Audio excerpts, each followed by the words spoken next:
31 अगस्त और 1 सितंबर को मुंबई में होने वाली विपक्षी इंडिया गठबंधन की बैठक से पहले एनसीपी चीफ और महाराष्ट्र की राजनीति के चाणक्य माने जाने वाले शरद पवार ने अपने एक और बयान से महागठबंधन में शामिल सभी विपक्षी दलों को हैरान कर दिया है। शुक्रवार को एनसीपी चीफ शरद पवार ने बारामती में कहा कि अजित पवार उनकी पार्टी के नेता हैं। एनसीपी में कोई फूट नहीं पड़ी है।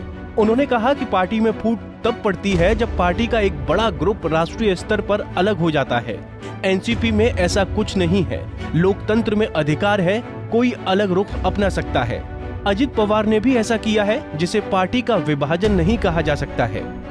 आपको बता दें कि एनसीपी चीफ शरद पवार का ये बहुत महत्वपूर्ण बयान ऐसे समय में आया है जब एक तरफ तो उनके भतीजे अजित पवार बीजेपी के साथ लगातार नजदीकियां बढ़ा रहे हैं। इसके बावजूद शरद पवार की ओर से अब तक कोई ठोस कदम अजित पवार के लिए नहीं उठाया गया। ये विपक्षी दलों को रास नहीं आया है। वहीं 31 अगस्त और 1 सितंबर को जब मुंबई में महागठबंधन इंडिया की बैठक होनी है, जिसमें सभी दलों के बीच 2024 लोकसभा चुनाव के लिए सीटों के बंटवारे पर भी बात हो सकती है। इसके अभी से कयास लगाए जाने लगे हैं। तो दूसरी तरफ शरद पवार का अजित पवार को अपनी पार्टी का नेता बताना, इसके कई मायने निकाले जा रहे हैं। शरद पवार के बारे में कहा जाता है कि वो एक तीर से कई निशाने साधने में बहुत माहिर खिलाड़ी हैं। कहीं न कहीं अजित पवार के लिए भी उनका ये बयान पहले से ही की गई उनकी खास तैयारी है। क्योंकि मुंबई में होने वाली बैठक में विपक्ष के सभी दलों के बीच सीटों के बंटवारे पर चर्चा हो सकती है।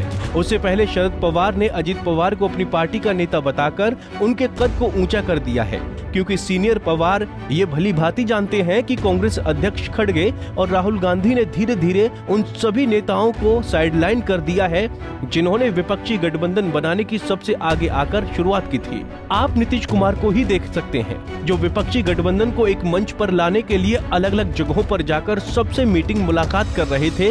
अब वो इसमें पीछे हो गए हैं।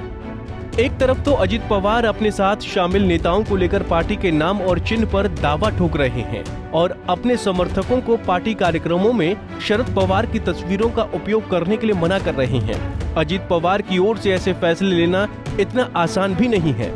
जाहिर है शरद पवार और भतीजे अजित पवार के बीच कई सार्वजनिक मुलाकात के अलावा कई गुप्त बैठक भी हुई हैं। इनमें चाचा भतीजे के बीच किन बातों को लेकर चर्चा हुई है, ये उन दोनों के अलावा कोई नहीं जानता है। इससे विपक्षी महागठबंधन की चिंता भी बढ़ी हुई है। वहीं विपक्षी गठबंधन को ये समझ नहीं आ रहा है कि शरद पवार इंडिया गठबंधन में है या फिर एनडीए में।